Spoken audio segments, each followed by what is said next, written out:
Hey, Murder Nurse again. Duh, who else would be posting on this channel? So like I said, this video is going to be a complete rant. It says it up there, probably says like Murder Nurse rants about random shit, I don't know. But yeah, this is just going to be my way of telling you why there's been a lack of videos and just a lack of everything lately. This is in no way or form, I want to just get this out of the way right now. This is not me searching for pity. Believe me, guys, if I wanted pity, I would have posted this when it was all happening, and I wouldn't have waited until I felt comfortable to talk about it, where I didn't feel like I was going to like break down and cry in front of the camera. I'm trying to do less of that these days. So yeah, hopefully you guys, understand and forgive me for being so lazy with vlogging and everything. But I'm gonna talk to you about a few things, and hopefully you guys, it's enough to, you know, forgive me. Please, please, please. If you guys forgive me, I'll make my Pikachu noise. Pikachu! Please, happy. Okay, listen, I'm searching here, but at least I'm trying, okay? So just, you know, just forgive me and let me rant, and forgive me for ranting. And if you don't like rants, then turn this video off, because I just gave you like 2 minutes warning that this is just going to be me crying without the tears. Okay, so, let's see. There's a few things I want to talk about, but I guess we should go in order. Uh, so pretty much not too long ago, my grandpa passed away. And I apologize. Even now that I've waited like weeks to finally make a video and talk about this, it's still hard to like actually say it out loud and not choke up. But yeah, my grandpa was an amazing person. He came here and lived in my house with us for a while, and during that time I got so much closer to him, and I'm so thankful for it, because he was just like a great person. He was an amazing person. And I'm just so thankful that I had somebody like that in my life, because he really shaped me as a person. But yeah, pretty much, he went into the hospital, and, we all kind of had that feeling this was going to be the last time that he, would be around. And the night before he passed, I stayed up on the phone with my cousin, and she told me that, it's okay to want to be selfish and want to keep him here, because we love him. We want to keep him with us, but, if he's going to stay, we want him to be healthy and happy and the way that he was, and we don't want him to stay and be in pain, because he wouldn't want that, and, he wouldn't want to see us suffering and sad. But yeah, pretty much, I actually had to work the day that he passed away, but I had seen him the previous time. And I called my mom, and I told her, to tell him I love him. And I'm really sorry, guys. It's really, really hard to talk about even after all this time. But I told her to tell him that I love him, and, that she told him, and told him that, that, I would understand, for lack of a better way to say it. And he passed shortly after, and the reason I bring that up is because, I'm pretty sure I was the last one in my family to accept that he was really, you know, it was really time for him to go. And I didn't want to accept it because he just meant so much to me. And I feel like him knowing that I understood and I matured to a point where I understood he wanted to go and be in a better place and not be in pain anymore.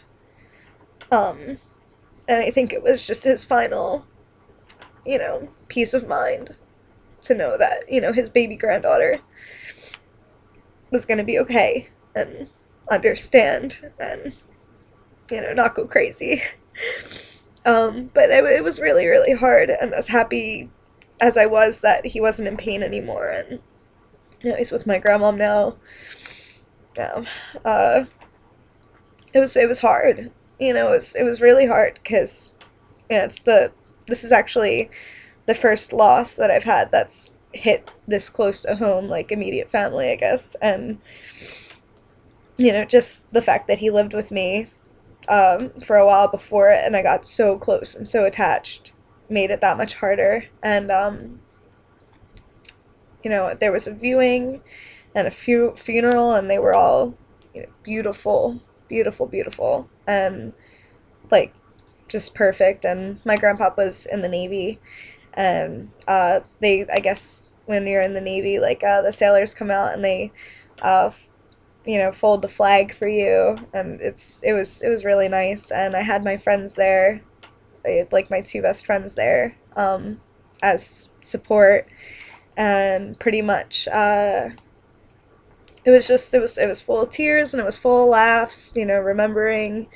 And you know, and I had them, you know, if I had to cry, they would just be like, come here, and hold me, and, you know, let me cry on their shoulders. And I felt so bad because I was just bawling on them, but I'm really, really appreciative that they were there for me, because I don't know how I would have made it. You know, sometimes I feel like, and I feel bad saying this, but it's how I honestly feel, and I don't know if you guys feel like this too, I mean, since you're following me, but sometimes I kind of feel like the outcast in my family, and I feel like there's this, like, unspoken understanding with my family members that, like, I'm the family member who doesn't cope well, and, you know, like, I feel like if my friends weren't there, I kind of would have had to, you know, deal with it alone.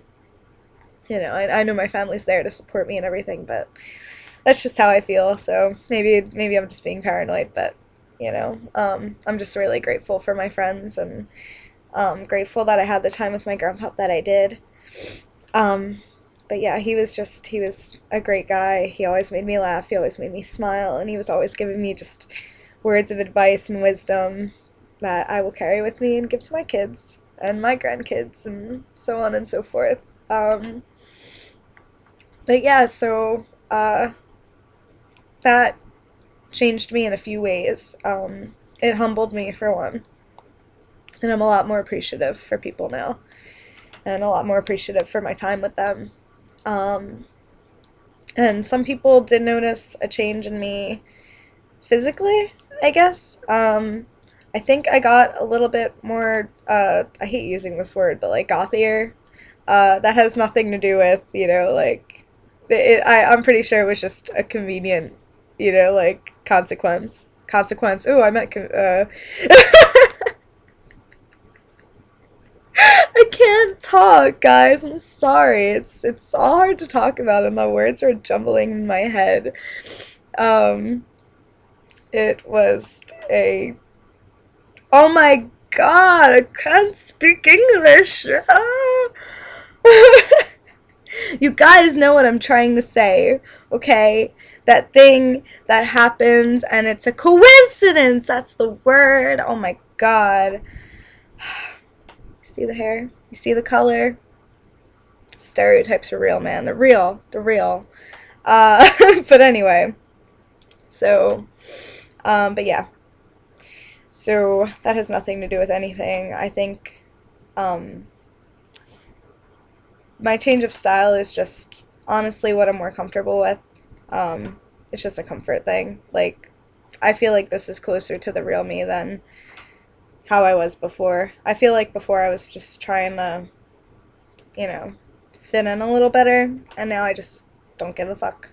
But yeah, I'm just gonna be myself, and oh well, people don't like it, then I don't need them in my life.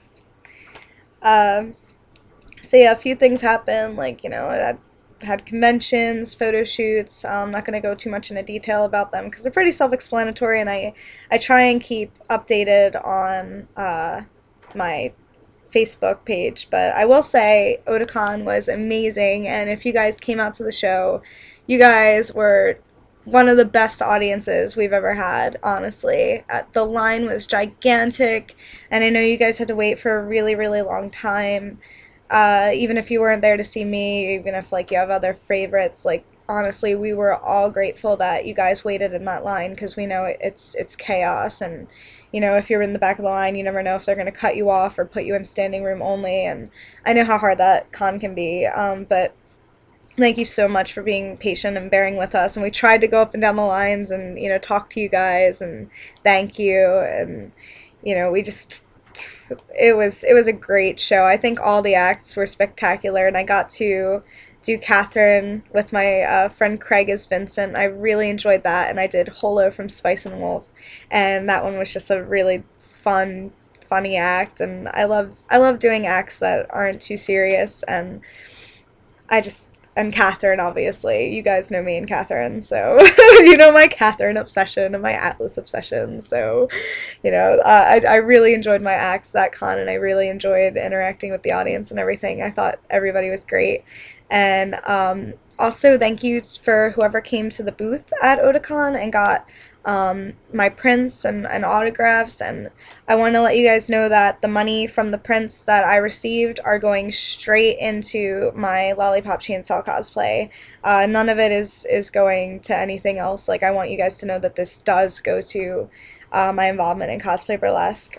So I put all that money, into that costume. Promise. Scout's honor. But yeah. So, Otakon was amazing, and I had Baltimore Comic Con, and this is going to be where I really start ranting, guys. Okay, so Baltimore Comic Con, I was really, really, really, really excited for because I was booth babing for Collector's Corner. They're my favorite comic book shop. They're the biggest and best comic book store in Baltimore, and they were just amazing, and they always make you feel like family. And if you guys have ever seen their store, it's huge and it has everything. Like, they got back issues and new issues, and everything's like organized, and it's just like they have a room for gaming where you can play like card games, board games, Xbox, just everything. They're amazing. And yeah, they always make me feel like I'm family there, so I was so pumped. I was so excited and ready for it. And I was going to go with Nana. I'm sure you guys know Nana. If you don't, go look her up because she's a sexy bitch, and I know you guys like sexy bitches. And she's real, and actually one of my favorite things about Nana is that she is real, and she doesn't play the whole, like, oh, hi guys, so my name is Nana Desu, and I'm so kawaii. I can't deal with it.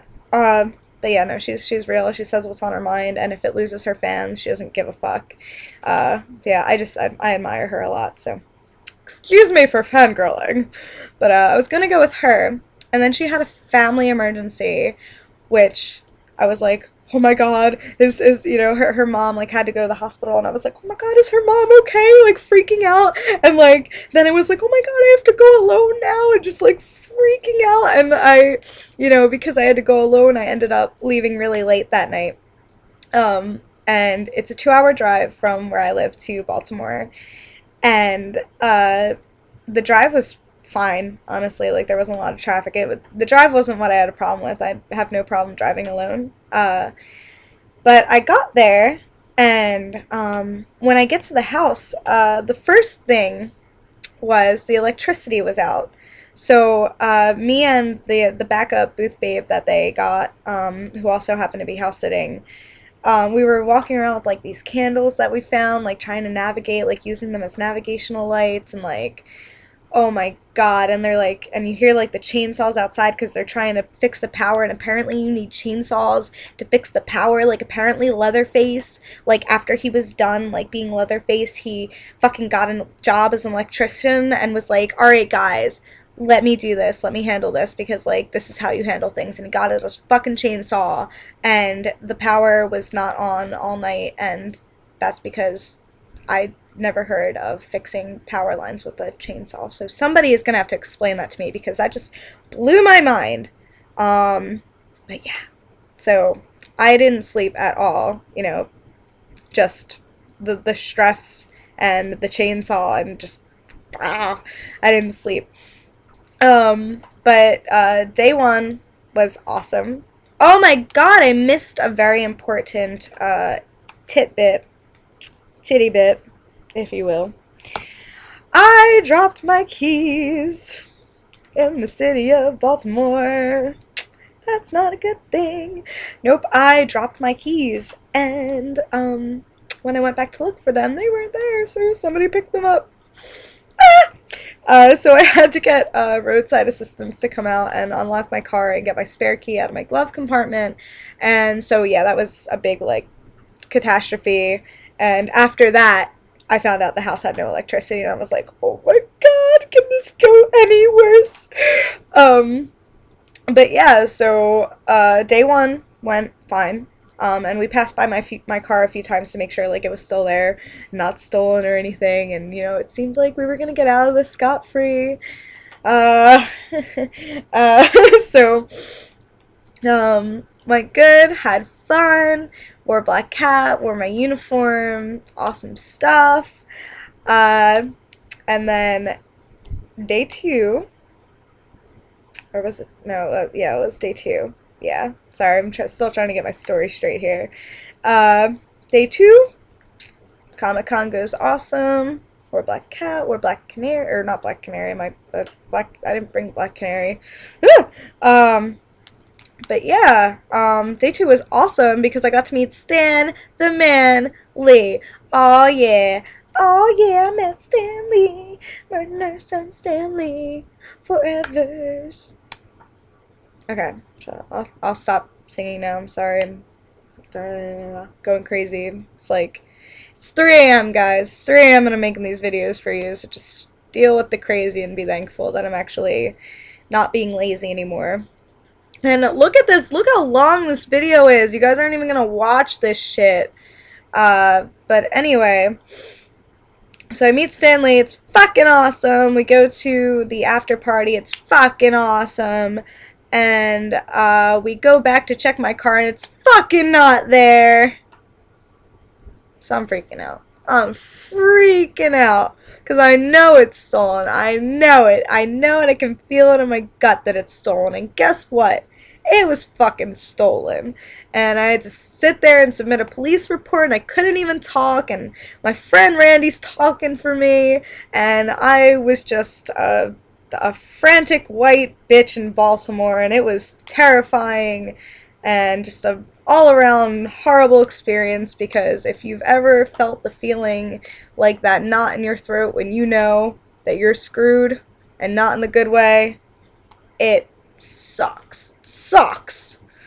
But good news is today we found out that they did recover my car, and unfortunately the fucking crack addicts weren't in it. Damn it. But yeah, apparently they, like, got it into an accident and all this other crazy shit, so I'm still waiting to hear details on that. But yeah, so that sucked. Yo, if you want bonus points, go back in this video and count how many times I said sucked, because I'm pretty sure I said it more than a hooker in Baltimore. No, seriously, I love Baltimore. They're, like, Collector's Corner is the sole reason that I still love Baltimore, because even after all of that crazy shit, they still made the weekend amazing for me, and I don't regret going at all because I had so much fun. And honestly, meeting Stan Lee will make anything worth it. Like, I could have misplaced my firstborn in a grocery store and met Stanley and been like, oh, well, I can make another baby. Um, but yeah, so thank you, Collector's Corner, for making that weekend better with all of your awesome. And yeah, so I think that's all I have to talk about. And this video is already 20 minutes long. And if you guys sat through the whole thing, then you guys are probably the crazy people that sit through the entire video of Nyan Cat and sit there dancing like, but yeah, thank you for sitting through my 20-minute video, and maybe if you speed this up, you can see my progression from normal murder nurse to crazy psycho sleep debt murder nurse now that it is 3 a.m. Oh my god. So I am going to go. Thank you for listening to me rant. You guys are supportive as always, and you're awesome. So I love you guys, and I'm at Lake Shout. Bye, Greyhounds.